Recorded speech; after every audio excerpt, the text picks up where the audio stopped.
Assalamualaikum warahmatullahi wabarakatuh. Perkenalkan, nama saya Nadria.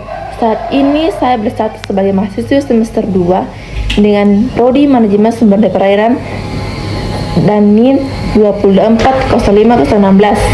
Nah, di sini saya akan menjelaskan sedikit materi tentang strategi integrasi nasional untuk memenuhi tugas mata kuliah yang diberikan oleh dosen pengampu saya. Mohon izin Bapak Subianto Basri, SPD, MPD. Apa sih integrasi nasional itu? Baik, simak video ini baik-baik. Indonesia adalah negara dengan keberagaman suku, agama, dan budaya yang luar biasa. Namun, menjaga persatuan di tengah perbedaan adalah tantangan besar. Video ini berjudul Strategi Integrasi Nasional, membahas cara-cara memperkuat kebersamaan bangsa. Dengan lebih dari 17.000 pulau dan ribuan budaya, integrasi nasional menjadi kunci untuk menjaga harmoni dan stabilitas.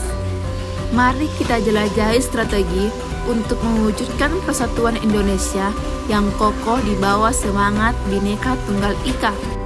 Integrasi nasional adalah proses menyatukan berbagai kelompok masyarakat dengan latar belakang suku, agama, budaya, dan wilayah menjadi satu kesatuan bangsa yang utuh. Proses ini penting untuk menciptakan harmoni di Indonesia, negara dengan keberagaman yang kaya. Landasan integrasi nasional adalah Pancasila dan Bhinneka Tunggal Ika yang menjadi perekat persatuan. Sejarah seperti Sumpah Pemuda 1928 menunjukkan bagaimana pemuda dari berbagai daerah bersatu untuk satu tujuan Indonesia merdeka. Keberagaman Indonesia memiliki lebih dari 17.000 pulau, 1.350 suku, dan 718 bahasa daerah, menjadikannya salah satu negara paling beragam di dunia. Keberagaman ini adalah kekuatan yang memperkaya budaya, seni, dan tradisi kita. Namun, keberagaman juga membawa tantangan seperti potensi konflik antar kelompok atau kesenjangan antar wilayah. Memahami keberagaman sebagai aset nasional adalah langkah awal untuk memperkuat integrasi nasional. Tantangan integrasi nasional. Integrasi nasional di Indonesia menghadapi berbagai hambatan seperti konflik sosial dan agama, kesenjangan ekonomi antar wilayah, serta penyebaran hoaks dan ujaran kebencian di media sosial. Konflik antar kelompok dapat memecah belah masyarakat, sementara kesenjangan ekonomi memperlebar jurang antar wilayah maju dan terpencil. Di era digital, hoaks dapat memperburuk perpecahan. Namun, dengan strategi yang tepat, tantangan ini dapat diatasi untuk memperkuat persatuan. Untuk mewujudkan strategi nasional, dua strategi utama adalah pendidikan multikultural dan pemerataan pembangunan. Pendidikan multikultural mengajarkan toleransi dan penghargaan terhadap keberagaman sejak dini, misalnya melalui kurikulum yang memasukkan budaya daerah atau program pertukaran pelajar antar wilayah.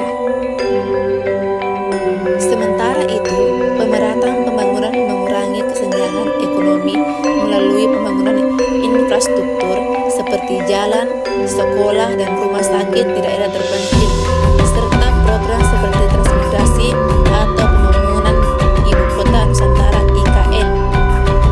Strategi lainnya adalah penguatan nilai Pancasila dan pemanfaatan media serta teknologi.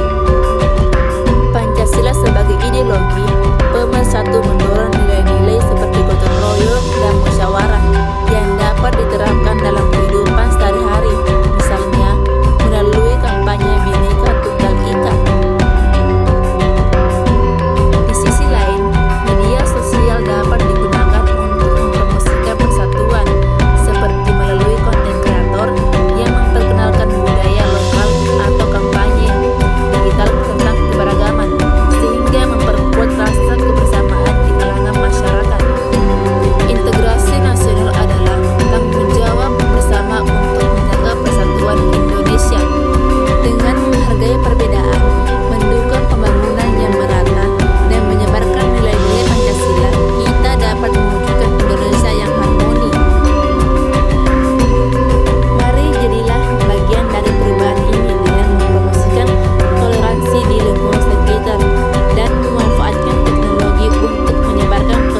semangat Bhinneka Tunggal Ika. Baik, sekian dari video saya. Assalamualaikum warahmatullahi wabarakatuh.